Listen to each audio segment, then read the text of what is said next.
যারা আপনাকে পছন্দ করবে না তারাই আপনার দোষ খোঁজাখুঁজি করবে।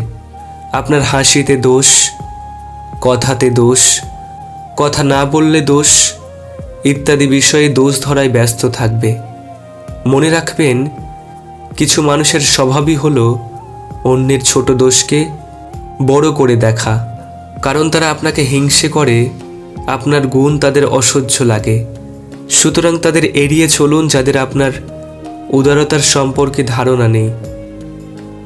পৃথিবীর সবচেয়ে বাজে জিনিসের মধ্যে একটা জিনিস হচ্ছে এক্সপেকটেশন। না চাইতেও আমরা ভুল মানুষের কাছে আবদার করে বসি। প্রায়োরিটি চাই, একটু কেয়ার চাই। আমি মানুষকে তেলাতে পারি না বলে আমার সাথে কারো সম্পর্ক বেশি দিন ভালো থাকে না। ওপরওয়ালার কাছে আপনি কেমন সেটা গুরুত্বপূর্ণ, মানুষের নিন্দায় কিছু যায় আসে না।